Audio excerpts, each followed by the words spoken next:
Who the fuck is Russel Brand? I see this guy all over, and I have no idea who in the hell he is. Is he a political commentator? Is he a musician? Is he a what? Why is he famous, and why should I give a shit about him? So anyway, he's gabbing about Jimmy Dore. The establishment are shitting their pants. In spite of the craziness and... Yeah.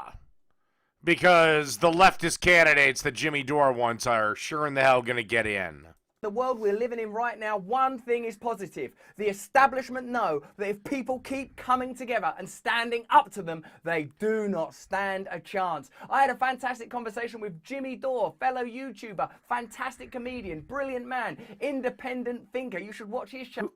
Who is this person? And subscribe to that too. He came on my podcast Under the Skin and talked about the Democrat Party, how they're betraying people, how the establishment is falling apart. Funny, insightful, well-researched. Stay to the end of this clip because I want you to comment. I want to know exactly what you think about it. As well as having high-level conversations with brilliant thinkers, I'm touring all over the UK. You can come see me in Glasgow, Plymouth, Newcastle. Who is this guy? Bristol. There's a link in the description to come see me live. You won't believe these shows. They're crazy. Come see me. Right, let's get into this. What seem to you to be the absolute priorities in creating a new politics? You know, like media control, freedom of speech, allocation of funds, real democracy. Well, we don't live in a democracy, and you don't want to live in a democracy. Democracy is the tyranny of the majority, which you and Jimmy Dore would not like. Waking people up, which is like, I know this is your bread and butter, you do it every day. What would be your priorities, and would you address some of the things I said, like that sort of local, like that tax autonomy model and stuff? Well, let me just say this before I address your question directly, is that, you know, I live in California. Now, California is the 5th largest economy in the world. Just the state of California. And we have supermajority Democrats elected in California to run our state legislature. Supermajority, meaning Republicans can't stop anything the Democrats want. And surprise, surprise, the whole state looks like a shithole. Actually, no, I take that back. A decent chunk of the state looks like a shithole, and the problem is that you have two classes of people in California. You have the ultra-wealthy, and these are like the George Clooney's, the Denzel Washingtons, shit like that. Hollywood money. And then you have literally everyone else. And everyone else is either homeless or struggling. California is the only state that you can be making $250,000 a year and still be living paycheck to paycheck. That's insane. We also have a Democratic governor. So and by the way, and I think they should have done this at the start, the governor should have been elected by an electoral college too, and you would not have a Democrat governor anywhere. If you think the fix to capitalism or oligarchy or to the republicanism or corporatism or to any of the problems in your life is voting harder Democrat, this should disabuse you of that idea. There's people sleeping under every bridge in California. We don't have student debt relief. People can't afford to live here. And if we left it up to democracy, gays wouldn't have been allowed to get married in California. Remember, Prop 8 passed overwhelmingly. Unbelievable income disparity. We have a housing crisis, and we don't have health care in California. Yeah, maybe because the government feels the need to stick its fucking fingers in everything, which fucks everything up. Now, the problem is, Jimmy, your solution is more fucking government. You don't want the fingers in the asshole. You want the fist in the asshole. So if you think you can vote your way by voting Democrat out of any problem you're in. God, you would think I'm not on a live stream. I'm recording this video. I would have been able to prepare some beer on the desk, but nope.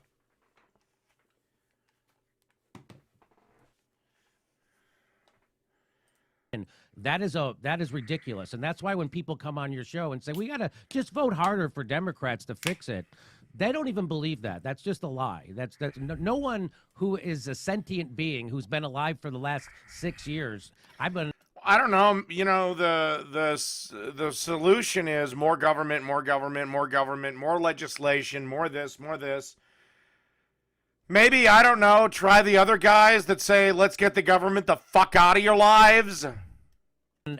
watching politics since 1980. Nobody could believe that. That's just a bullshit, 100% on its face. The people who keep telling you to vote for Democrats are people who don't want to actually get outside the polite society that they circle in. You know, the bubbles that they travel in. They want to stay friends with all those people people who are oppressing workers and all that stuff. And they don't want to. That's what that is about. Now, how can we get more?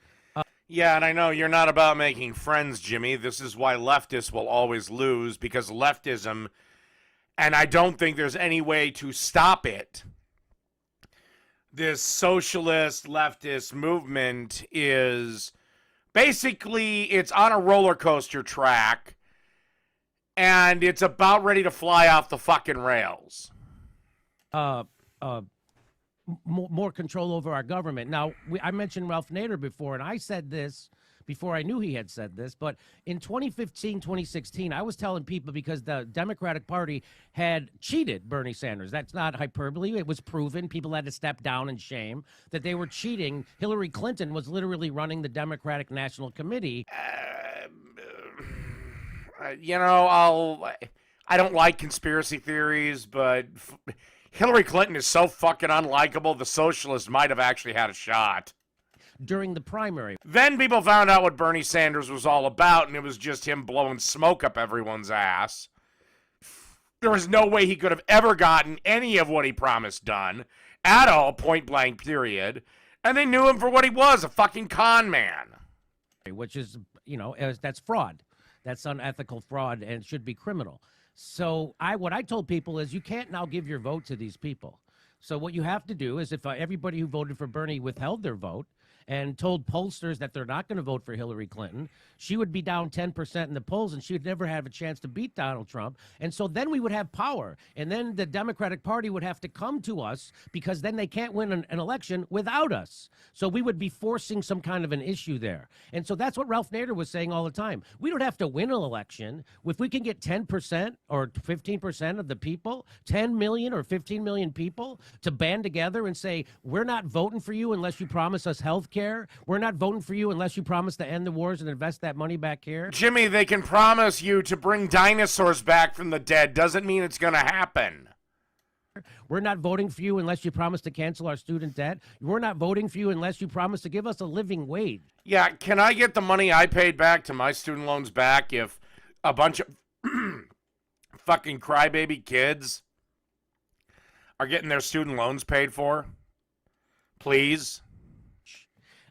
They would have all that power. Now it's up to the Republicans or the Democrats. Which ones do you want? And now it'll be all out in the open. And if neither of them wanted those votes, that's when we'd have another trucker sit down where they would shut stuff down. So that was my big idea, Russell, that you don't need to get enough people in a third party or a major party that could actually win a national election. You just need to get enough people that are like-minded who are willing to not vote for those parties. And that's how you influence them. And that's how you can have massive. So we're not going to get anything in the United States without massive public displays of protest, right? Direct action. So that's what's happening in Canada. And they don't want to cover that, as you mentioned. They're not covering it. And if they do, they cover it in a disparaging way, because strikes are catchy. When that stuff, when people see how well that's working, how much that has the establishment.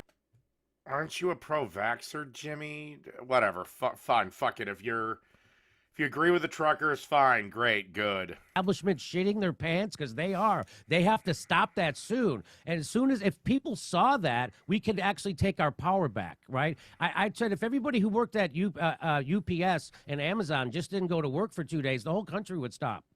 And so they have to realize their power. No, if men didn't go to work for 2 days, the country would stop. But the problem, this is something we should actually do to show women how little power they actually have in the grand scheme of things. Sorry, ladies, the air-conditioned office jobs you work are not really vital. Men not showing up to the power plant, on the other hand, is vital.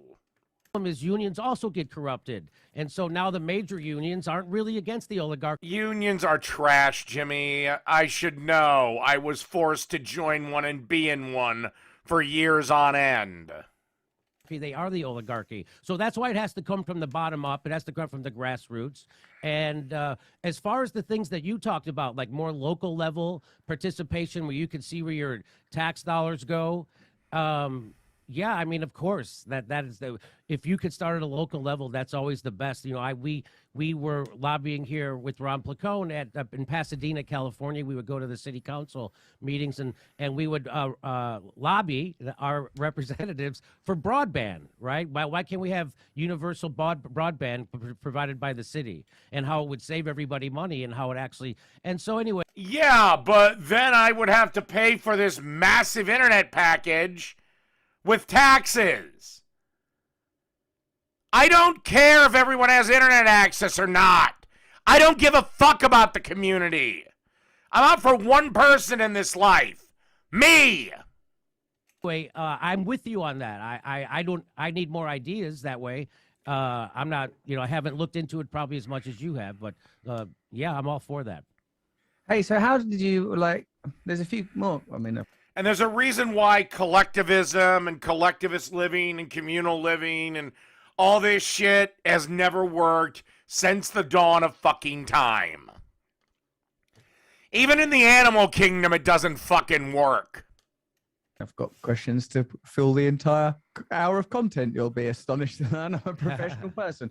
But Jimmy, I want to know, like, a little bit more biographically, like, how did you come to cultivate this perspective? How do you manage the tension between being an entertainer and an activist, obviously explicitly and in a pretty dedicated way? That's what you are. How do you manage that tension? How did you cultivate these views? If you enjoyed that conversation with Jimmy Dore, you might consider signing up to Luminary, when my podcast Under the Skin comes out every week. I speak to amazing, influential, independent thinkers. I still have no idea who this person is. What did you make of that? Jimmy Dore, working class background, brought up by a copper, recognizing that the Democrat Party is hollowed out and empty. Do you think that's true? Do you think the Republican Party are any better? Do you think that what Jimmy Yes, I do. says is true, that if we start coming together, overlooking They're not great, but they're better at the moment.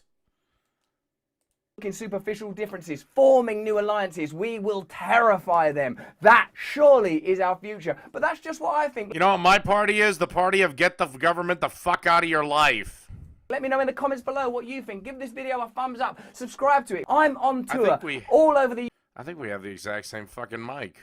UK. Come see me in Newcastle, Hull, Bristol, Plymouth. I'm all over the gaff. There's a link in the description if you want to come see me live, and please sign up to my mailing list too. If you enjoy Who is this person and what does he... fuck it.